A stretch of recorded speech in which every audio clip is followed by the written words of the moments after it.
ನಮಸ್ಕಾರ ಕೆ ಎಲ್ಲ ಹೆಂಗಿದ್ದೀರಾ? ಎಲ್ಲರೂ ಆರಾಮಾಗಿದ್ದೀರಾ ಅಂತ ಅನ್ಕೋತೀನಿ. ಸೊ ಏನಪ್ಪ ಇವನು ಇದ್ದಕ್ಕಿದ್ದಂಗೆ ಕಿಟಕಿಯಿಂದ ಹಾರಿ ಬರ್ತಾ ಇದ್ದಾನೆ ಅಂತಂದರೆ, ಹೌದು, ರೂಮ್ ಮಾಡಿದ್ದೆ, ಅಲ್ಲಿ ಕಿಟಕಿಯಿಂದ ಹಾರಿ ಬರೋಂಥ ಪರಿಸ್ಥಿತಿ ಬಂದಿದೆ. ಯಾಕೆ ಅಂತಂದರೆ ಈ ಸುಂದರವಾದಂಥ ವ್ಯೂ ನೋಡಿ, ಏನು ಚೆನ್ನಾಗಿದೆ ವ್ಯೂ ಅಂತ. ಆ್ಯಕ್ಚುಲಿ ಈ ಊರ ಹೆಸರು ಬಂದ್ಬಿಟ್ಟು ಕೀಲಾಂಗ್ ಅಂತ. ನೀವು ಅಲ್ಲಿ ನೋಡ್ಬೋದು, ನಮ್ಮ ಜೋಗಿನ ಕೂಡ ಇಲ್ಲೇ ಹಾಕಿದ್ದೀನಿ. ಸೊ ಬೋರ್ಡ್ ಮುಂದೆನೇ ಸ್ಟಾಪ್ ಮಾಡಿದ್ದೀನಿ ನೋಡಿ. ಕರೆಕ್ಟ್ ಅಲ್ವಾ? ನೋಡಿ, ಅಲ್ಲಿ ನಾವು ನಾಯಿ ಮರಿನೂ ಕೂಡ ಮಲಗಿದೆ. ಸೊ ಏನಪ್ಪ ವಿಚಾರ ಅಂತಂದರೆ, ನಿನ್ನೆ ನಾನು ಈ ಕಡೆಯಿಂದ ಬಂದೆ. ನೀವು ಅಲ್ಲಿ ನೋಡಿದ್ರೆ ಮೇಲ್ಗಡೆ ಎಲ್ಲ ಸ್ನೋ ಮೌಂಟೇನು, ಈ ಕಡೆ ಎಲ್ಲ ನೋಡ್ತು ಅಂತಂದರೆ ಗ್ರೀನರಿ ಮೌಂಟೇನು. ಅಂದರೆ ಇದು ಹೆಂಗೆ ಅಂತಂದರೆ, ದಾರ್ಚು ಪಾಸ್ ಅಂತ ಒಂದು ಸಿಗುತ್ತೆ ಇಲ್ಲಿ. ದಾರ್ಚು ಪಾಸು, ದಾರ್ಚು ವ್ಯಾಲಿ ಆ ಥರ ಹೇಳ್ತಾರೆ. ಸೊ ಇಲ್ಲಿಗೆ ನಾವೀಗ ಬಂದಿರೋದು. ಟುವರ್ಡ್ಸ್ ಇಲ್ಲಿಂದ ಒಂದು 35 ಕಿಲೋಮೀಟ್ರ್ ಹೋಯಿತು ಅಂತಂದರೆ ನಮಗೆ ಯಾವ್ದು ಸಿಗುತ್ತೆ ಗೊತ್ತಾ?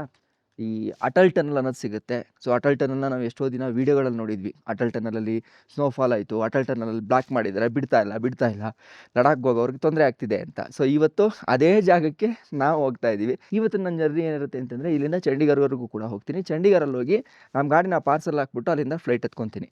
ಸೊ ಆಲ್ಮೋಸ್ಟ್ ಇವತ್ತಿಗೆ ಈ ವಿಡಿಯೋ ನಮ್ಮ ಎಕ್ಸ್ಪಿಡಿಷನ್ನ ಕೊನೆಯ ವಿಡಿಯೋ ಆಗಿರುತ್ತೆ. ಎಕ್ಸ್ಪಿಡಿಚರು ಮತ್ತು ರೂಟ್ ಮ್ಯಾಪು ಅವೆಲ್ಲ ಇನ್ನೊಂದು ವೀಡಿಯೋದಲ್ಲಿ ಕೊಡ್ತೀನಿ. ಬಟ್ ಇದು ಲಾಸ್ಟ್ ವಿಡಿಯೋ ಆಗಿರುತ್ತೆ. ಸೊ ನಮ್ಮ ಒಂದು ಎಕ್ಸ್ಪಿಡಿಷನ್ ಮಾಡಿದಂಥ ಅನುಭವ. ಸೊ ಇಲ್ಲಿವರೆಗೂ ಎಂಜಾಯ್ ಮಾಡಿರ್ತೀರ ಅಂತ ಭಾವಿಸ್ತೀನಿ. ಸೊ ನೋಡೋಣ, ಇವತ್ತಿನ ಜರ್ನಿ ಚೆನ್ನಾಗಿರುತ್ತೆ. ಯಾಕೆಂತಂದರೆ ಇಷ್ಟು ದಿನ ನಾವು ಬರೀ ಮೌಂಟೇನ್ಸು, ಸ್ನೋ ಮೌಂಟೇನ್ಸ್ ನೋಡಿ ಬೋರ್ ಆಗಿರುತ್ತೆ. ಈಗ ಒಂದು ಚೇಂಜಸ್ಗೆ ಗ್ರೀನರಿ ಮೌಂಟೇನ್ನ ನೋಡ್ಕೊಂಡು ಹೋಗ್ತೀವಿ. ಸೊ ಹೋಗೋಣ ಬನ್ನಿ. ಓಕೆ, ಟೈಮ್ ಎಕ್ಸಾಕ್ಟಾಗಿ 7:53 ಆಗಿದೆ. ಇನ್ನು 350 ಕಿಲೋಮೀಟ್ರ್ ಚಂಡೀಗಢ್ಗೆ. ಇದೇ ಜಾಗದಲ್ಲೇ ನಾವು ಉಳಿದಿದ್ದು. ಆದರೂ ಏನು ಚೆನ್ನಾಗಿದೆ ಗೊತ್ತಾ ಈ ಕಿಲಾಂಗು, ಸಾಕಾದಾಗಿದೆ ಮಾತ್ರ. ಆದರೆ ಇದಕ್ಕೆ ಅಂತಲೇ ಸಪ್ರೇಟ್ ಪ್ಲ್ಯಾನ್ ಮಾಡ್ಕೊಂಡು ಬರಬೇಕು, ಆವಾಗ ಮಜಾ ಇರುತ್ತೆ.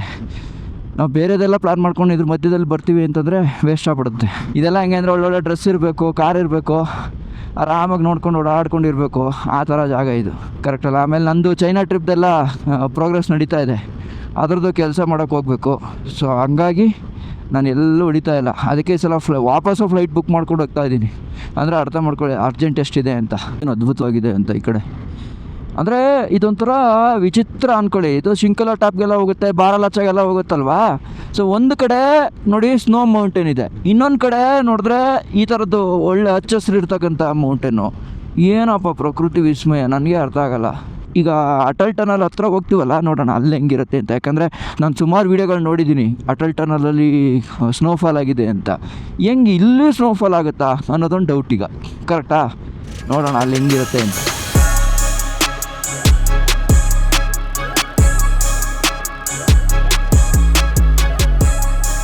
ಈ ನೋಡಿ, ಈ ಊರ ಹೆಸರು ಬಂದ್ಬಿಟ್ಟು ಸಿಸ್ಸು ಅಂತ. ಸಿಸ್ಸು, SISSU, ಹಿಮಾಚಲ್ ಪ್ರದೇಶಕ್ಕೆ ಸೇರುತ್ತೆ. ಏನು ಅಂದರೆ ಒಂಥರ ಕ್ಯೂಟಾಗಿದೆ ನೋಡಿ ಊರು. ಸಿಂಪಲ್ಲಾಗಿ ಸಾದಾ ಸುಸ್ತಾ ಅನ್ನೋ ಥರ. ಅಂದರೆ ಇರೋದ್ರಲ್ಲೇ ಎಲ್ಲ ರೆಡಿ ಮಾಡಿಕೊಂಡು ನೋಡಿ, ಇಲ್ಲಿ ಸಿಟಿ ಇದೆ, ಮೇಲ್ಗಡೆ ನೋಡಿ ಇಲ್ಲಿ ಬೆಟ್ಟ ಇದೆ, ಬೆಟ್ಟದಲ್ಲೇ ಎಲ್ಲ ಕಲ್ಟಿವೇಷನ್ ಮಾಡ್ತಾಯಿದ್ದಾರೆ. ಅಂದರೆ ವ್ಯವಸಾಯ, ಏನೋ ಒಂಥರ ಚೆಂದ. ಹಂಗಂತ ಏನು ಲಕ್ಸುರಿ ಇಲ್ಲ ಅಂತಲ್ಲ, ಲಕ್ಸುರಿನೂ ಇದೆ ನೋಡಿ, ಸಖತ್ತಾಗಿದೆ. ಇಲ್ಲಿಗೆಲ್ಲ ಕಾರಲ್ಲಿ ಬರಬೇಕು, ಬಂದು ಆರಾಮಾಗಿ ಉಳಿದು ಫ್ರೆಂಡ್ಸ್ಗಳ ಜೊತೆ ಎಂಜಾಯ್ ಮಾಡ್ಕೊಂಡು ಹೋಗ್ಬೇಕು, ಮಜಾ ಇರುತ್ತೆ ನೋಡಿ. ಇಲ್ಲಿಂದ ಬೇರೆ ಥರ ಪ್ರಪಂಚ. ಎಷ್ಟು ದಿನ ಆಗಿತ್ತು ಈ ಥರ ಹಸಿರು ನೋಡಿ. ಅಯ್ಯಪ್ಪ, ಹಸಿರು ಒಳಗಡೆ ಹೋಗಿ ಸುಮಾರು ದಿನ ಆಗಿತ್ತು. ಕಾಶ್ಮೀರ ಲಾಸ್ಟ್ ಆ್ಯಕ್ಚುಲಿ ನಾನು ನೋಡಿದ್ದು ಅಲ್ವಾ. ಏನು ಚೆನ್ನಾಗಿದೆ ಗುರು. ಒಂದು ಪ್ರೇಮಿಗಾಗಿ ಪ್ರೇಮಿಯೊಬ್ಬ ಇರದ ಕ್ಷಣ, ಈ ತಿರುಗು ಭೂಮಿ ತಿರುಗದೆಂದು ಒಂದು ಕ್ಷಣ. For the first time Atal ಟನಲ್ನ ಎಂಟ್ರಿ ಆಗ್ತಾ ಇದ್ದೀನಿ. ನೋಡ್ಬೇಕು ಹೆಂಗಿರುತ್ತೆ ಅಂತ. ಅಲ್ಲಿ ನೋಡಿ, ಆ ಬೆಟ್ಟನ ಕೊರ್ದು ಹಂಗೆ ಒಳಗಡೆ ಬಿಟ್ಬಿಟ್ಟಿದ್ದಾರೆ. Atal tunnel Rohtang pass. ಏ ಫಸ್ಟ್ ಟೈಮ್ ಅಲ್ವಾ ಎಂಟ್ರಿ ಆಗ್ತಿರೋದು, ಎಕ್ಸೈಟ್ಮೆಂಟ್ ಇದೆ. ಹೆಂಗಿದೆ ನೋಡೋಣ ಬನ್ನಿ. ಸೊ ಇಲ್ಲೆಲ್ಲ ನೋಡಿ, ಸೈಡಲ್ಲೆಲ್ಲ ಅಂಗಡಿಗಳೆಲ್ಲ ಹಾಕ್ಕೊಂಡು ಜನ ವ್ಯಾಪಾರ ವಹಿವಾಟು ಕೂಡ ಮಾಡ್ತಾರೆ. ನಾನು ಇದೆಲ್ಲ ಯೂಟ್ಯೂಬರ್ಸ್ಗಳ ವೀಡಿಯೋಗಳಲ್ಲಿ ನೋಡ್ತಾ ಇದ್ದೆ ಇದನ್ನು, ಅಟಲ್ ಟನಲ್ನ. ಚಂದ್ರ ಬ್ರಿಡ್ಜು, ಓ ಅದು ಅಟಲ್ ಟನಲ್ಲು, ಇದು ಚಂದ್ರ ಬ್ರಿಡ್ಜು. ಓಕೆ, ಜನ ನೋಡಿ ಎಲ್ಲ ಖುಷಿಯಾಗಿ ಫೋಟೋಗಳು ತೆಗ್ಸ್ಕೊಂಡು ಬರ್ತಾ ಇದ್ದಾರೆ. ಏನೆಲ್ಲ ಓಕೆ, ಒಂದೇ ಸಲ ಬಿಟ್ಟಿದ್ದಾರೆ ಅನ್ಸುತ್ತೆ ನೋಡಿ, ಎಷ್ಟೊಂದು ಗಾಡಿಗಳು ಬರ್ತಾ ಇದ್ದಾವೆ. Back to back. ಓಕೆ, ಇಲ್ಲಿ ಬಂದ್ವಿ. ಇಲ್ಲಿ ನಿಲ್ಸಿ ಫೋಟೋ ತೆಗ್ಸ್ಕೊಳಕ್ಕೆಲ್ಲ ಆಗಲ್ವಾ? ಆ ಕಡೆ ಇರ್ಬೋದಾ? ನೋಡೋಣ ಬನ್ನಿ. Atal tunnel 10,000 feet. Okay, 40 kilometre ಸ್ಪೀಡಲ್ಲಿ ಹೋಗಬೇಕು. ವಾವ್, ಏನು ಚೆನ್ನಾಗಿದೆ ಗುರು. ಕ್ಲೀನಾಗಿದೆ ಮಾತ್ರ. ಸ್ಪೀಡು 40 ಹಾಕ್ಬಿಟ್ಟಿದ್ದಾನೆ. ಓಕೆ, ಪ್ರಾಪರ್ ಆಗಿದೆ ಮಾತ್ರ. ನಾವು ನೋಡಿರೋ ಟನಲ್ಗಳಲ್ಲೇ one of the maintainable and cleanest tunnel ಇದು. ಸೌತ್ ಪೋರ್ಟಲ್ಗೆ ಇನ್ನೂ 7.5 ಕಿಲೋಮೀಟ್ರ್ ಇದೆ ಅಂತ. ಓಹೋ, ಹಂಗಂದ್ರೆ ನನಗೆ ಹೆಚ್ಚು ಕಡಿಮೆ ನುಗ್ಗಿನೇ ಒಂದು 2-2.5 ಕಿಲೋಮೀಟ್ರ್ ಆಗಿದೆ. ಅಂದರೆ ಹೆಚ್ಚು ಕಡಿಮೆ 10 ಕಿಲೋಮೀಟ್ರ್ ಬರುತ್ತಾ ಅಂತ ಇದು. ನೋಡೋಣ ಇರಿ, ಲಾಸ್ಟಲ್ಲಿ ಗೊತ್ತಾಗುತ್ತೆ ಎಷ್ಟು ಕಿಲೋಮೀಟ್ರ್ ಇದೆ ಅಂತ. ಬಂದ್ವಿ ನೋಡ್ವಿ ಎಕ್ಸಿಟ್ಗೆ ಇವಾಗ. Atal tunnel completed. ಹಿಂಗೆ ಫೈನಲಿ ಅಟಲ್ ಟನಲ್ನ ಮುಗಿಸಾಯ್ತು. ನಾನು ಇಲ್ಲೇ ನಿಂತು ಒಂದು ಫೋಟೋ ತಗೊಳ್ಳೋಣ. ಸೌತ್ ಪೋರ್ಟಲ್, ಅದು north portal. Atal tunnel Rohtang. Okay, photo ಆಯಿತು. ಹೊರಡೋಣ ಬನ್ನಿ. ಮನಾಲಿಗೆ ಇನ್ನೊಂದು 15 ಕಿಲೋಮೀಟ್ರ್ ಇದೆ. ಸೊ ಈ ಏರಿಯಾ ಎಲ್ಲ ನನಗೆ ಏನು ಅನ್ನಿಸ್ತಾ ಇದೆ ಅಂತಂದರೆ ಫುಲ್ ಕಮರ್ಷಿಯಲ್ ಆಗಿಬಿಟ್ಟಿದೆ.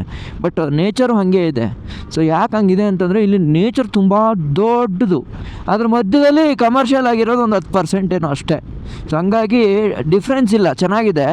ಬಟ್ ಫೀಲ್ ಆಗುತ್ತೆ ನಮಗೆ ಬರ್ತಾ ಇದ್ದಂಗೆ, ಓಕೆಪ್ಪ ಇದೆಲ್ಲ ಕಮರ್ಷಿಯಲ್ ಏರಿಯಾ, ಓಕೆ ರೆಸಾರ್ಟು ಇವೆಲ್ಲ ಶುರುವಾಗಿದೆ, ಅದು ನಮ್ಗೆ ಫೀಲ್ ಆಗಿಬಿಡುತ್ತೆ ಅದು ಅಲ್ವಾ. ಸೊ ನೋಡಿ, ಮನಾಲಿಗಿನ 9 ಕಿಲೋಮೀಟ್ರ್ ಇದೆ. Kullu 50 kilometre, ಚಂಡೀಗಢಗೆ 320 kilometre. ನೋಡಿ, ಸಿಕ್ಕಾಪಟ್ಟೆ ಜಿಪ್ಲೈನ್ಗಳು ಮಾಡ್ತಾರೆ ಇಲ್ಲಿ.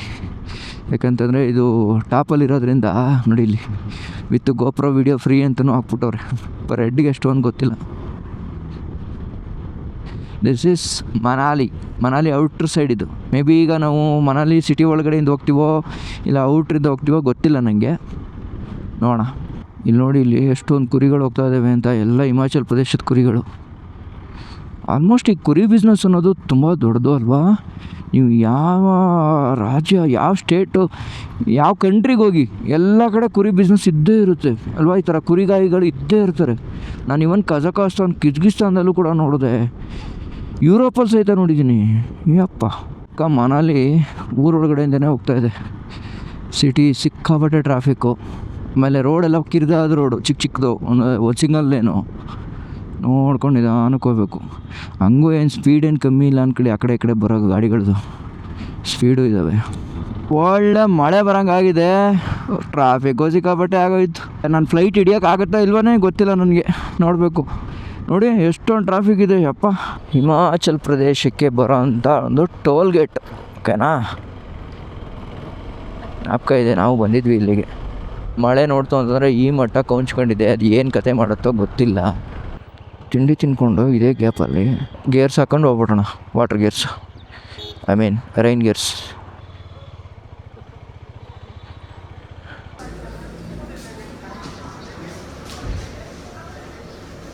ಗೇರ್ಸ್ ಎಲ್ಲ ಹಾಕ್ಕೊಂಡೆ, ಆದರೆ ಮಳೆನೇ ಸ್ಟಾಪ್ ಆಗೋಯ್ತು. ಹಂಗಂತ ಈಗ ರಿಸ್ಕು ತಗೊಳಕ್ಕಾಗಲ್ಲ. ನಾನು ಶಿಸ್ತಾಗಿ ಹೊರಡಲೇಬೇಕೀಗ. ಮಧ್ಯದಲ್ಲಿ ಮತ್ತೇನಾದರೂ ಮಳೆ ಬಂದರೆ ಅದು ನಿಲ್ಲಿಸಿ ಹಾಕಿ ಡಬಲ್ ಕೆಲಸ. ಅದಕ್ಕೆ ಆದಂಗೆ ಆಗಲಿ. ಹೆಂಗಿದ್ರು ವಾತಾವರಣ ಚಳಿ ಇದೆ, ಬೆಚ್ಚಗೂ ಆಗುತ್ತೆ ಅಂತಂದ್ಬಿಟ್ಟು ಫುಲ್ ಗೇರ್ಸ್ ಹಾಕೊಂಡ್ಬಿಟ್ಟಿದ್ದೀನಿ. ಇನ್ನು 260 ಕಿಲೋಮೀಟ್ರ್ ಇದೆ ಚಂಡೀಗಢಗೆ. 5 ಅವರ್ ತೋರಿಸ್ತಾ ಇದೆ. 3:37 ಹೋಗಿ ರೀಚ್ ಆಗ್ತೀನಂತೆ. ಅಂದರೆ ರಿಸ್ಕ್ ಇಲ್ಲೇ ಹೊಡಿಬೋದು. ಮಳೆ ಬರಲಿ ಬಿಡಲಿ, ನಾನು ಪಾಡಕ್ಕೆ ನಾನು ಹೋಯ್ತಾ ಇರ್ತೀನಿ ಅಂತ ಅಲ್ವಾ. ಬಿಯಾಸ್ ನದಿ ಅಂತ ಆಯಿತಾ. ಸೊ ಇದರಲ್ಲಿ ರಿವರ್ ರಾಫ್ಟಿಂಗು, ಆಳು ಮುಳು ಎಲ್ಲ ನಡೆಯುತ್ತೆ. ಮತ್ತು ನಮ್ಮ ಜಿಮ್ನಿಗಳು ಸಿಕ್ಕಾಪಟ್ಟೆ ಜಿಮ್ನಿಗಳಿದ್ದಾವೆ. ಅದೊಂದು ಖುಷಿ ನೋಡ್ತಾ ಇದ್ರೆ. ನಮ್ಮ ಹತ್ರ ಇರೋ ಗಾಡಿ ಎಲ್ಲರ ಹತ್ರನೂ ಇದೆಯಲ್ಲ ಅಂತ. ಅಬ್ಬಾ, ಇದು ಅವನ ಅಜ್ಜಿ ವ್ಯೂ ಅಂದರೆ ಏನು ಸಾಕಾಯ್ತು. ಇವರು ಇಡೀ ಮನಾಲಿ ಫುಲ್ ನೋಡ್ಬೋದು. ಮೇ ಬಿ ಇದು ಇನ್ನೂ ಒಂದು 40% ಅಷ್ಟೇ. ಇನ್ನು 60% ಆಲ್ರೆಡಿ ಹೋಯ್ತು. ಎಲ್ಲ ನೋಡ್ಕೊಂಡು ಬಂದ್ವಿ. ಸೊ ಚಂಡೀಗಢಗೆ ಇನ್ನೂ 262 ಕಿಲೋಮೀಟ್ರ್ ಇದೆ. ಡೆಲ್ಲಿಗೆ 500. National Highway Authority of India. Toll ಗೇಟ್ಗಳು ಬಂದಾಗಲೇ ಒಂಥರ ಸಮಾಧಾನ. ಲಿಟ್ರಲಿ ನೀವೇನಾದರೂ ಹೇಳಿ, ಅದೊಂದು ಅಂದರೆ ದುಡ್ಡು ಕೊಡ್ತೀವಲ್ಲ ಕಾರವ್ರಿಗೆಲ್ಲ ಬೇಜಾರಾಗುತ್ತೆ. ನಾವು ಬೈಕ್ ಅವ್ರಿಗೆ ಅಂದರೆ ಒಂದು ಡೆಸ್ಟಿನೇಷನ್, ಓಕೆ ಇಷ್ಟಿಷ್ಟಕ್ಕೆ ಬಂದಿದ್ದೀವಪ್ಪ, ಓಕೆ ಒಂದು ಸ್ಟೇಟ್ ಎಂಟ್ರಿ ಆಗ್ತಿದ್ದಂಗೆ ಒಂದು ದೊಡ್ಡದೇ ಯಾವುದೋ ಒಂದು ಟೋಲ್ ಸಿಗುತ್ತೆ, ಆ ಥರ ಖುಷಿ. ಕರೆಕ್ಟ್ ಅಲ್ವಾ? ಅಂದರೆ ಒಂದು ಮೈಲ್ ಸ್ಟೋನ್ ಆಗ್ತಾ ಇದೆ ಅಂತ. ಇಲ್ಲಿ ಯಾವುದೋ ಒಂದು ಲೋಕಲ್ ಸಿಕ್ತು ನೋಡಿ, 3 kilometre long traffic channel. But ನೋಡಿ ಯಾವ ಮೇಂಟೆನೆನ್ಸ್ ಇಲ್ಲ, ಏನಿಲ್ಲ, ಇನ್ನೂ ಹಂಗೆ ಕಲ್ಲು ಹಂಗೆ ಕಾಣಿಸ್ತಾ ಇದೆ. ಆದರೆ ಈ ಜರ್ನಿನಲ್ಲಿ ಎಂತೆಂಥದ್ದೆಲ್ಲ ನೋಡಿದೆ ನಾನಲ್ಲ, ಮಜಾ ಸಖತ್ತಾಗಿತ್ತು ಮಾತ್ರ. ಲಡಾಖ್ ಮಾಡಬೇಕು ಆ್ಯಕ್ಚುಲಿ. ಲಡಾಖೇ ಬೇರೆ, ಸ್ಪಿಟಿನೇ ಬೇರೆ. ಸ್ಪಿಟಿ ಒಂಥರ ಧ್ಯಾನ ಮಾಡ್ದಂಗೆ, ಲಡಾಖ್ ಒಂಥರ ಬುದ್ಧಿ ತಿಳ್ಕೊಂಡಂಗೆ, ನಾಲೆಜು, ವಿಧ ಕಲ್ಚರು, ಜನ, ಯಪ್ಪ ಬೇರೆ ಲೆವೆಲ್ಲು. ಇದು ಹೆಂಗಿದೆ ಅಂತಂದರೆ, ಈ ಟನಲ್ಲು ಈ ಹಳೆ ಫಿಲಮಲ್ಲಿ ಯಾವುದಾದ್ರೂ ಸುರಂಗ ಮಾರ್ಗದೊಳಗಡೆ ಹೋಗ್ತಾರೆ ಗೊತ್ತಾ, ಆ ಥರ ಇದೆ ನೋಡಿ. ಇದು ಎಲ್ಲ ಸ್ಕೆಲಿಟನ್ ಥರ ಕಾಣಿಸ್ತಾ ಇದೆ. ಇದು ಕೈವಾರದಲ್ಲಿ ಈ ಥರ ಒಂದಿದೆ ಅಲ್ವಾ? ಸೊ ಅನುಸ್ಥಾವರನೋ ವಿದ್ಯುತ್ ಸ್ಥಾವರದಲ್ಲಿ ಇದೇ ಟೈಪ್ ಇದೆ ಒಂದು ಒಳಗಡೆಗೆ. ಬಟ್ ಅದು ಸ್ಟೂಡೆಂಟು ಅಂದರೆ ಸ್ಕೂಲ್ ಮುಖಾಂತರ ಏನಾದ್ರು ಹೋದರೆ ಮಾತ್ರ ಬಿಡ್ತಾರೆ, ಟೂರಿಸಮ್ಗೆ ಇಲ್ಲ ಅದು ಅಲ್ಲೋ.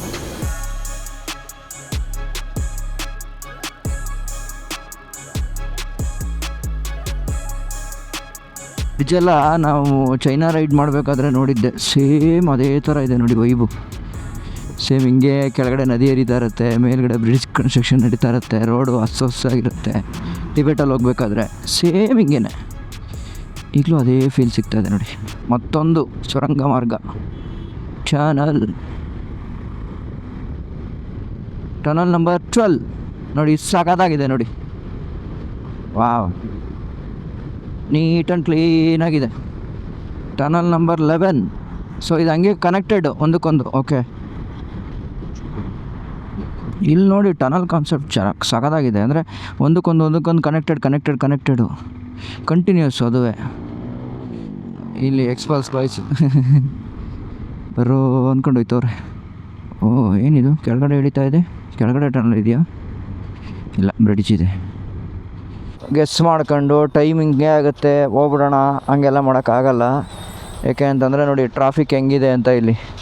ಸೊ ಈ ಟ್ರಾಫಿಕಲ್ಲಿ ಎಲ್ಲಿ ಹೋಗೋಕ್ಕಾಗುತ್ತೆ, ವೆಯ್ಟ್ ಮಾಡೇ ಹೋಗಬೇಕು. ಕಲ್ಲಿ ಒಂದು ಸ್ವಲ್ಪ ಸಡಿಲ ಸಿಗುತ್ತೆ, ಅಂದರೆ ಕಾರೆಲ್ಲ ನಿಂತಿದ್ದಾಗ ಫೈಟ್ ಅಂತ ತೊಡ್ಕೊಂಡು ಹೋಗ್ಬೋದು. ಬಟ್ ಎಲ್ಲ ಟೈಮೂ ಆಗಲ್ಲ, ಕೆಲವೊಂದು ಟೈಮ್ ಅಡ್ಜಸ್ಟ್ ಮಾಡ್ಕೊಳ್ಳೇಬೇಕು. ಹೋಗಿ ಲಾರಿ ಅಣ್ಣ, ನಿಮ್ಮನ್ನು ಒಂಚೂರು ಹೊಡೆದ್ಬಿಟ್ರೆ ಸಾಕು, ನಾನು ಹೋಗ್ಬಿಡ್ಬೋದು ಆ ಕಡೆಗೆ.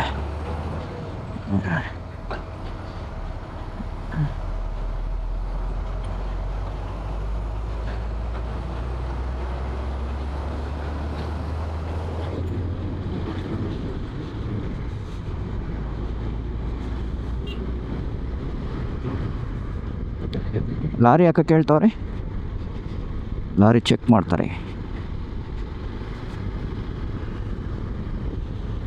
ಇಲ್ಲ ಸೈಡ್ಗೆ ಹಾಕಿ ಸ್ವಲ್ಪ ಕ್ಲಿಯರ್ ಆಗೋವರೆಗೂ ಅಂತ. ಪಾಪ ಇಲ್ಲಿ ಎಲ್ಲ ಲಾಕ್ ಆಗಿದ್ದಾವಲ್ಲ, ಒಂದು ಸೈಡು ಹೋಗ್ಸೋದು ನೋಡಿ. ಇಲ್ಲೊಬ್ರು ನಿಂತಿದ್ದಾರಲ್ಲ ಪಾಪ, ಇಲ್ಲೊಂದು ಸಲ ಕಳಿಸ್ತಾರೆ, ಆ ಕಡೆ ಒಂದು ಸಲ ಕಳಿಸ್ತಾರೆ. Okay, good, thank you. ಇಲ್ಲಿ ರೀಸನ್ ಎಲ್ಲ ದಾಟಾಯಿತು, ಇನ್ನೇನಾಯಿದ್ರು ಇನ್ನು ಫ್ಲಾಟ್ ಅಷ್ಟೇ, ಇನ್ನು ಇಳಿತಾ ಇರೋದೇನೆ. ಸೊ ಚಂಡೀಗಢ್ಗಿನ್ನ 150 ಕಿಲೋಮೀಟ್ರ್ ಇದೆ. ಟೈಮ್ ಎಕ್ಸಾಕ್ಟಾಗಿ 12 ಗಂಟೆ ಆಗಿದೆ. ಚಂಡೀಗಢ್ಗೆ ರೈಟು, ಶಿಮ್ಲಾಗೆ ಸ್ಟ್ರೈಟು. ಶಿಮ್ಲಾ 82 ಕಿಲೋಮೀಟ್ರ್ ಇದೆ, ಚಂಡೀಗಢ್ಗೆ ಎಷ್ಟಿದೆ? ಜಾಸ್ತಿ ಇದೆ, ಆಲ್ಮೋಸ್ಟ್ 150-160 ಇದೆ ಇಲ್ಲಿಂದ. ಅಭಿ ವಾಪಸ್ ಚಲ್ रहा है।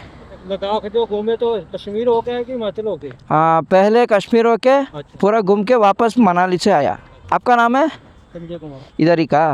ठीक है, धन्यवाद सर जी।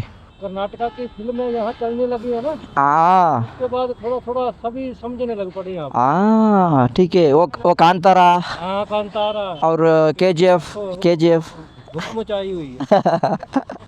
धन्यवाद सर जी। स्टोरी बढ़िया होती है अभी फिल्मों में। हाँ, हमारा बॉलीवुड में क्या है ना, स्टोरी नहीं है आजकल। हाँ, स्टोरी नहीं है, स्टोरी नहीं है। हमारा जगह में स्टोरी बहुत अच्छा। ऐसा है ना, जो साउथ का सिनेमा है ना, वो अपने कल्चर के साथ जुड़ा हुआ। यस बॉलीवुड में कुछ यस, नाचना बस उतना ही है। लगा दिए बस। अभी हमारा जगह है ना, डायरेक्टर्स बहुत टैलेंटेड है। हाँ, दिमाग बहुत ज़्यादा है इनको, इसलिए बॉलीवुड में अभी वो डायरेक्टर्स को लेता है स्टोरी के लिए सही है ಧನ್ಯವಾದ ಸರ್ ಜಿ ಥ್ಯಾಂಕ್ ಯು ಹಾಂ ಥ್ಯಾಂಕ್ ಯು ಎಸ್ ನೋಡಿ ಜನ ಏನು ಹೇಳ್ತಾ ಇದ್ದಾರೆ ಅಂತ. ಕರ್ನಾಟಕದಲ್ಲಿ ಇತ್ತೀಚೆಗೆ ಬರ್ತಾ ಇರೋ ಸ್ಟೋರಿಗಳು ಸಾಕಾಗಿದ್ದಾವೆ, ನಮ್ಗೆ ಅದರಿಂದ ಕನ್ನಡ ಸ್ವಲ್ಪ ಸ್ವಲ್ಪ ಅರ್ಥನೂ ಆಗ್ತಾ ಇದೆ ಅಂತ. ನೋಡಿ ಫಿಲಮ್ಮು ಏನು ಗೊತ್ತಾ, ಇತ್ತೀಚೆಗೆ ಫಿಲಮ್ ಅನ್ನೋದು ತುಂಬ ಫಾಸ್ಟೆಸ್ಟ್ ಮೀಡಿಯಮ್ ಜನನ ತಲುಪೋಕೆ, ಆಯಿತಾ, ಫಿಲಮ್ ಇಂಡಸ್ಟ್ರಿ. ಸೊ ಅದಕ್ಕೋಸ್ಕರ ನಮ್ಮ ಫಿಲಮ್ ಇಂಡಸ್ಟ್ರಿ ಬೆಳಿಬೇಕು ನೋಡಿ. ಯಾಕೆ ಪ್ಯಾನ್ ಇಂಡಿಯಾ ಆಗಬೇಕು ಅಂತಂದರೆ ಇದೇ ಕಾರಣಕ್ಕೆ. ಈಗ ಅವ್ರ ಲ್ಯಾಂಗ್ವೇಜಲ್ಲಿ ಇಲ್ಲ ಅಂದಿದ್ದಿದ್ರೆ ಮೇ ಬಿ ಅವರು ಈ ಫಿಲಮ್ಗಳನ್ನ ನೋಡ್ತಾನೆ ಇರಲಿಲ್ಲ. KGF, ಕಾಂತಾರ ಅದೆಲ್ಲ ಇವ್ರುಗಳಿಗೆ ಗೊತ್ತೇ ಆಯ್ತಾ ಇರಲಿಲ್ಲ ಅವಾಗ, ಕನ್ನಡದಲ್ಲಿ ಈ ಥರನೂ ತೆಗಿತಾರಪ್ಪ ಅಂತ. ಸೊ ಹಂಗಾಗಿ ಕನ್ನಡ ಫಿಲಮ್ಗಳು ಡಬ್ಬಾಗಿ ಸ್ಟೋರಿ ಇರೋಂಥ ಎಲ್ಲ ಫಿಲಮು ಕಾಂಟೆಂಟ್ಗಳು ಕೂಡ ಪ್ರಪಂಚದ ಮೂಲೆ ಮೂಲೆಗೂ ತಲುಪಬೇಕು. ಏನಂತೀರಾ? ರೋಡು ಸ್ಟ್ರೈಟಾಗಿ ಹೋದರೆ ಸೀದಾ ಎಲ್ಲಿಗೆ ಹೋಗುತ್ತೆ? ಚಂಡೀಗರ್ಗೆ ಹೋಗುತ್ತೆ, ಕರೆಕ್ಟ್ ಅಲ್ವಾ? ಬಟ್ ಆದರೆ ನಾನೀಗ ಚಂಡೀಗರ್ಗೆ ಹೋಗೋ ಅವಶ್ಯಕತೆ ಇಲ್ಲ, ಚಂಡೀಗರ್ ಏರ್ಪೋರ್ಟ್ ಹತ್ರಕ್ಕೆ ಹೋಗಬೇಕು. ಚಂಡೀಗರ್ ಏರ್ಪೋರ್ಟ್ಗೆ ಏನಕ್ಕೆ? ನಂದು ಫ್ಲೈಟ್ ಬುಕ್ ಆಗಿದೆ, ಕರೆಕ್ಟಾ? ಎರಡನೇದು, ನಾನು ಬೈಕನ್ನು ಕೊರಿಯರ್ ಆಫೀಸಿಗೆ ಬಿಡಬೇಕಲ್ಲ, ಅದು ಕೂಡ ಏರ್ಪೋರ್ಟ್ ರೋಡಲ್ಲೇ ಇದೆ. ಸೊ ದಟ್ ಹಾಗಾಗಿ ನಾನೇನು ಮಾಡಬೇಕು ಇವಾಗ? ಸೀದಾ ಹಿಂಗೆ ಹತ್ಕೊಂಡ್ರೆ ನನ್ನನ್ನು ಕರ್ಕೊಂಡು ಹೋಗುತ್ತೆ ಏರ್ಪೋರ್ಟ್ ರೋಡ್ಗೆ. ಚಂಡೀಗರ್ ಸಿಟಿಗೆ ಹೋಗೋ ಅವಶ್ಯಕತೆಯೇ ಇಲ್ಲ, ಅಲ್ಲೇ ಏರ್ಪೋರ್ಟು, ಅಲ್ಲೇ ನಮ್ಮ ಬೈಕು ಪಾರ್ಸಲ್ಲು. 5 ನಿಮಿಷ ಇದೆ ಅಷ್ಟೇ ಅಲ್ಲಿಂದ ಅಲ್ಲಿಗೆ. ಜಸ್ಟ್ ಗಾಡಿ ಬಿಡ್ತೀನಿ, ಬಿಟ್ಬಿಟ್ಟು ನಾನು ಪಾಡೆ ನಾನು ಫ್ಲೈಟ್ ಹತ್ಕೊಂಡು ಊರಿಗೆ ಹೋಗ್ತಾ ಇರ್ತೀನಿ, ಅಷ್ಟೇ, ಸಿಂಪಲ್ ಮ್ಯಾಟ್ರು. ಸೊ ಆ ಕೊರಿಯರ್ ಡೀಟೇಲ್ಸ್ ಏನು ಎತ್ತ ಅನ್ನೋದನ್ನೆಲ್ಲ ಅಲ್ಲಿ ಮುಂದೆ ನಿಮ್ಗೆ ಹೋಗ್ತಾ ಹೇಳ್ತೀನಿ ಬನ್ನಿ.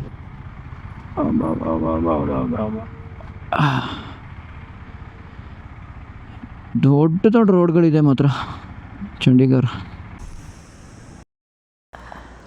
ಓಕೆ, ಎಸ್, ಥ್ಯಾಂಕ್ ಯು ಭಯ್ಯ. ಹಾಂ, मिलेंगे ಭಯ್ಯ, ಆಯಂಗೆ, ಧನ್ಯವಾದ. ಆ್ಯಕ್ಚುಲಿ ಇಲ್ಲಿ ಮಜ್ಜಿಗೆ ಕುಡ್ದೆ ಸಾಕಾದಾಗಿತ್ತು ಅಪ್ಪ. ಈ ಬಿಸಿಲಿಗೂ ಅದಕ್ಕೂ ಅಮೃತ ಕುಡ್ದಂಗೆ ಆಯಿತು. ಮಜ್ಜಿಗೆ ಮತ್ತು ಲೈಟಾಗಿ ಊಟನೂ ಮಾಡಿಕೊಂಡೆ, ಆರಾಮಾಗಿತ್ತು. ಓಕೆ, ಸೊ ಇನ್ನು 8 ನಿಮಿಷ ಇದೆ ನಾವು ಗಾಡಿನ ಕೊರಿಯರ್ ಹಾಕೋ ಜಾಗಕ್ಕೆ. ಲೊಕೇಶನ್ ಇದೆ ನೋಡಿ, ಮೇಯ್ನ್ ರೋಡ್ಗೆ ಹತ್ರನೇ ಇದೆ. ಯಾವುದೋ ಗಲ್ಲಿ ಒಳಗಡೆ ಕರ್ಕೊಬಂದಿದೆ ಆ್ಯಕ್ಚುಲಿ, ಬಟ್ ಏರಿಯಾ ಡೀಸೆಂಟಾಗಿದೆ. ಓಕೆ, ಅವ್ರು ಕಳಿಸಿದ ಲೊಕೇಶನ್ ಇದೆ. ಓಕೆನಾ? ಇಲ್ಲೆಲ್ಲಿದೆ ಗುರು? ದೂರನೇ ಬಂದ್ಬಿಟ್ನಾ? Abhi bro, good evening. ಬಂದೆ ಲೊಕೇಶನ್ಗೆ ನಾನು. ಹಾಂ, ಅವ್ರಿಗೆ ಹೇಳ್ತೀರಾ? ನಾನು ಹೇಳ್ತೀನಿ. ಓಕೆ, ಮಾಮೂಲಿ ಕರ್ನಾಟಕ ಗಾಡಿ ಅಂತ ಹೇಳಿ. ಇಲ್ಲಿ ಯಾವುದೋ ಒಂದು ಇದಿದೆ, ದ ಬ್ಯೂಟಿ ಹಬ್ ಅಂದ್ಬಿಟ್ಟು ಸಲೂನ್ ಒಂದಿದೆ, ಅದ್ರ ಮುಂದೆ ನಿಂತಿದ್ದೀನಿ ಅಂತೇಳಿ. Yes yes yes. ಹ್ಞೂ ಬ್ರೋ ಡನ್. ಬ್ರೋ ಅಲ್ಲಿ ಹೇಳಿದ್ದೀನಿ. ಓಕೆ, ಬರ್ತಾ ಇದ್ದಾರೆ ಅವರು. ಕರೆಕ್ಟ್ ಲೊಕೇಶನ್ ಕರೆಕ್ಟ್ ಅಂತ ನಾನು ಬಂದಿರೋದು ಸಲೂನ್ ಹತ್ರ ಅಂತ ಹೇಳಿ. ಕರೆಕ್ಟ್ ಅಲ್ಲಿ ಸಲೂನ್ ಹತ್ರನೇ. S S. 2 minutes ಅಲ್ಲಿ ಬರ್ತಾ ಇದ್ದಾರೆ. ಹಾಂ, ಬರಲಿ ಬ್ರೋ. ಹಾಂ, ರಾಜೀವ್ ಜಿ. ಸೊ ರಾಜೀವ್ ಜಿ ಬಂದಿದ್ದಾರೆ, ಬನ್ನಿ ನಿಮ್ಮ ಗಾಡಿನ ಪ್ಯಾಕ್ ಮಾಡಿಬಿಡ್ತೀವಿ ಅಂತ ಸೂಪರ್ ಬ್ರಡ್ಡಿಂದ ಅಭಿ ಬ್ರೋ ಫೋನ್ ಮಾಡಿದ್ರು. ಮತ್ತೆ ನೋಡಿ ಬ್ರೋ 2 ನಿಮಿಷ ಬರ್ತಾರೆ, ಅಲ್ಲೇ ವೆಯ್ಟ್ ಮಾಡಿ ಅಂತಂದರು. ಹಂಗೆ ಪಟ್ ಅಂತ ಬಂದರು. Okay, packing ಕಿದರ್ ಕರೆಗಾ? ಇದರಿ ಟೀಕೆ. ಎಸ್, ನೋಡಿ ನಮ್ಮ ಗಾಡಿಗೀಗ ಬಬಲ್ ರ್ಯಾಪ್ ಮಾಡೋಕ್ಕೆ ರೆಡಿ ಮಾಡ್ತಾ ಇದ್ದಾರೆ. ಸೊ ಕ್ಲೀನಾಗಿ ರ್ಯಾಪ್ ಮಾಡ್ತಾರೆ ನೋಡಿ ಇವಾಗ. ಸೊ ನನ್ನ ಕಣ್ಮುಂದೆ ನೋಡ್ಕೊಂಡು ಹೋಗ್ತಾ ಇದ್ದೀನಿ, ಸೊ ಗಾಡಿ ಹೆಂಗೆ ನೀಟಾಗಿ ಪ್ಯಾಕ್ ಆಗ್ತಿದೆ ಅಂತ.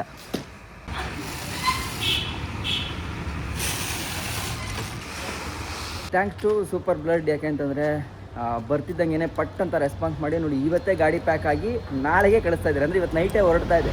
ನನಗೆ ಅನ್ಸೋ ಪ್ರಕಾರ ಇನ್ನೊಂದು 5 ದಿನದಲ್ಲಿ ಊರಲ್ಲಿ ನಮ್ಮ ಗಾಡಿ ಸಿಗುತ್ತೆ. Thank you super blood and दादाजी को थैंक यू सो मच. आप बहुत हेल्प किया मेरे को, क्योंकि मेरा लगेज पूरा डालने का बहुत हेल्प किया. धन्यवाद.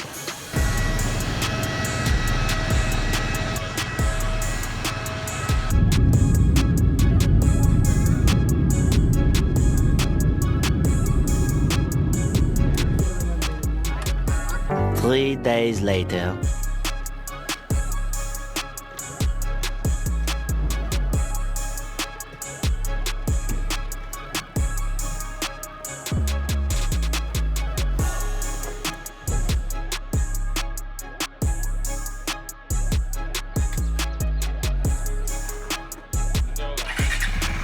ಸೊ ಫೈನಲಿ ಅಂತೂ ಇಂತೂ ಊರಿಗೆ ಬಂದು ಸೇರಿದ್ವಿ. ಬರ್ತಿದ್ದಂಗೆ ಮಾಡಿದ ಕೆಲಸ ಏನು ಅಂತಂದರೆ ಒಳ್ಳೆ ಇಡ್ಲಿ ವಡೆ ಸಾಂಬಾರು ಇದನ್ನು ಫಸ್ಟ್ ತಿಂದೆ ಆಯಿತಾ. ನಾನು ಬಂದಿದ್ದು ನೈಟು ಮಿಡಲ್ ಆಗೋಗಿತ್ತು, ಹಂಗಾಗಿ ಸುಮ್ಮನೆ ಮಲ್ಕೊಂಡೆ. ಬೆಳಗ್ಗೆ ಎದ್ದ ತಕ್ಷಣವೇ ನೀವು ನನ್ನ ಮುಖ ಈಗ ಏನು ನೋಡ್ತಾ ಇದ್ದಾರೋ ಈ ಥರ ಇರಲಿಲ್ಲ ಆ್ಯಕ್ಚುಲಿ. ಈಗಲೂ ಕಪ್ಪಗೆ ಆಗ್ಬಿಟ್ಟಿದ್ದೀನಿ.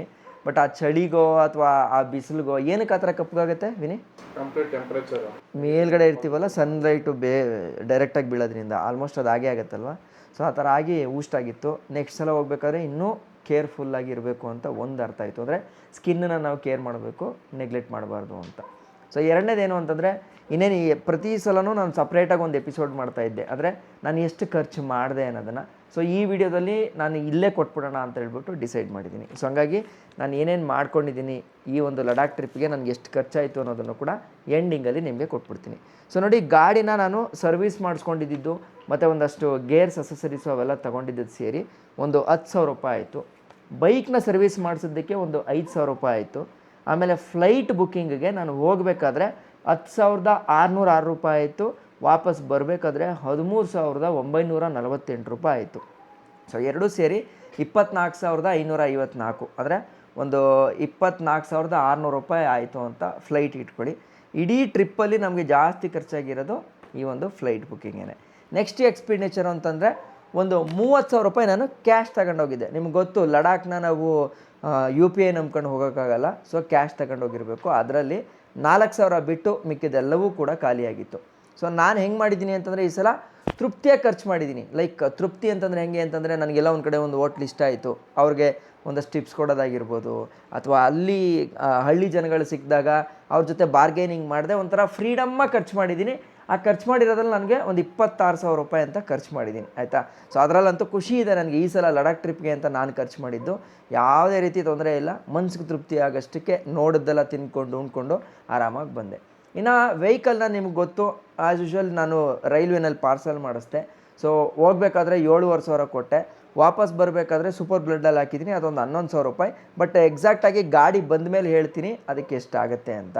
ಆ್ಯಂಡ್ ಪೆಟ್ರೋಲ್ಗೆ ನಾನು ಖರ್ಚಾಗಿರೋದು ಆಲ್ಮೋಸ್ಟ್ ಒಂದು 7,500 ರೂಪಾಯಿಗೆ ಹಾಕಿದ್ದೀನಿ. ಸೊ ಈ ಸಲ ಕರೆಕ್ಟಾಗಿ ಇಷ್ಟೇ ಆಯಿತು ಅಂತ ಹೇಳೋಕ್ಕಾಗಲಿಲ್ಲ, ಯಾಕೆಂತಂದರೆ ಮಧ್ಯದಲ್ಲಿ ಒಂದು ಕಡೆ ಒಂದು ಪೆಟ್ರೋಲು ಬಿದ್ದೋಯ್ತು. ಸೊ ಅವೆಲ್ಲ ನಾನು ಲೆಕ್ಕಕ್ಕೆ ಸೇರ್ಸೋಕ್ಕಾಗಲ್ಲ. ಒಂದು ಆವ್ರೇಜಾಗಿ ನಂದು ಮೈಲೇಜ್ ಕೊಟ್ಟಿರೋದು ಒಂದು 28ರಿಂದ 30ವರೆಗೂ ಕೊಟ್ಟಿದೆ. ಆ ಲೆಕ್ಕಕ್ಕೆ ತಗೊಂಡ್ರೆ ಒಂದು 7,500 ರೂಪಾಯಿಗೆ ಪೆಟ್ರೋಲ್ ಹಾಕ್ಸ್ಕೊಂಡಿದ್ದೀನಿ. ಸೊ ಟೋಟಲ್ ಖರ್ಚೇನು ಅಂತಂದರೆ 91,555 ರೂಪಾಯಿ.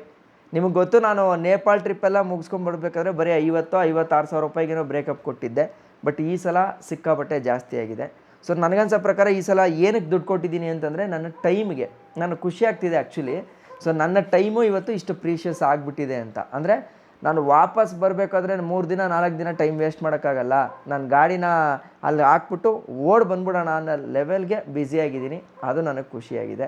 ಸೊ ನಿಮ್ಮೆಲ್ಲರ ಜೀವನದಲ್ಲೂ ಕೂಡ ಇಷ್ಟೇ ಬ್ಯುಸಿಯಾಗಿ ಒಳ್ಳೊಳ್ಳೆ ಸಂಪಾದನೆ ಮಾಡಿ ನಮ್ಮ ಕನ್ನಡದ ನೆಲದ ಹುಡುಗರು ನಾವೇನಿದ್ದೀವೋ ನಾವು ಬೆಳಿಬೇಕು.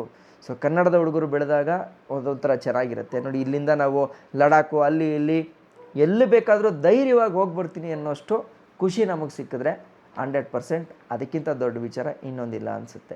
ಸೊ ನೆಕ್ಸ್ಟ್ ಟ್ರಿಪ್ ಯಾವುದಾದ್ರೂ ಒಂದು ಒಳ್ಳೆ ನಾರ್ತ್ ಈಸ್ಟ್ ಮಾಡೋಣ ಅಂತ ಅಂದ್ಕೊಂಡಿದ್ದೀನಿ. ಯಾಕಂದರೆ ಸ್ಪಿಟಿ ಆಲ್ರೆಡಿ 2 ಸಲ ಮಾಡಿದ್ದೀನಿ. ಲಡಾಖು ನನ್ನ ಮೊಟ್ಟ ಮೊದಲ ಒಂದು ಟ್ರಿಪ್ಪು. ನನ್ನ ಲೈಫಲ್ಲಿ ನಾನು ಲಡಾಖ್ ನೋಡಿರಲಿಲ್ಲ. ಸೊ ಹಂಗಾಗಿ ಆ ಲಡಾಖೂ ಕೂಡ ತೃಪ್ತಿಯಾಗಿ ನೋಡ್ಕೊಂಡು ಬಂದಂಗೆ ಆಯಿತು.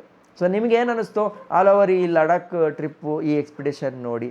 ಸೊ ನೀವು ನಿಜ ಎಂಜಾಯ್ ಮಾಡಿದ್ರಾ ಏನು ಎತ್ತ ಅನ್ನೋದನ್ನು ಕಮೆಂಟ್ ಮಾಡಿ ತಿಳಿಸಿ. ಆ್ಯಂಡ್ ನೆಕ್ಸ್ಟು ನಾನು ನಾರ್ತ್ ಈಸ್ಟ್ ಏನಾದರೂ ಮಾಡ್ತು ಅಂತಂದರೆ ಅಲ್ಲಿ ಯಾವ್ಯಾವ ಜಾಗಗಳನ್ನು ಕವರ್ ಮಾಡ್ಬೋದು ಅನ್ನೋದನ್ನು ಕೂಡ ಕಮೆಂಟ್ ಮಾಡಿ ತಿಳಿಸಿ ಅಂತ ಹೇಳ್ತಾ, ಫೈನಲಿ ಲಂಡನ್ವರೆಗೂ ಹೋಗಿ ಬಂದವನಿಗೆ ಲಡಾಖು ಲಿಟ್ರಲಿ ಯಾವ ಲೆವೆಲ್ಗೆ ಎಕ್ಸ್ಪೀರಿಯೆನ್ಸ್ ಕೊಡ್ತಪ್ಪ ಅಂತಂದರೆ ಜೀವನದಲ್ಲಿ ನೆಮ್ಮದಿಯಾಗಿರಬೇಕು ಅಂತ 15 ದಿನ, ಆಲ್ಮೋಸ್ಟ್ 15, ಈ ಕಡೆ ಒಂದು 2 ದಿನ ಸೇರಿಸ್ಕೊಂಡ್ರೆ 17 ದಿನ ನೆಮ್ಮದಿಯಾಗಿ ಟ್ರಿಪ್ ಮಾಡ್ಕೊಂಡ್ಬಂದಿದ್ದೀನಿ. ಆ ಖುಷಿ ಅಂತೂ ಇಲ್ಲಿದೆ. ಇಷ್ಟು ಹೇಳ್ತಾ ನಾನು ನಿಮ್ಮ ಕಿತ್ತಡಿ ಕಿರಣ್. ಜೈ ಹಿಂದ್, ಜೈ ಕರ್ನಾಟಕ ಮಾತೆ.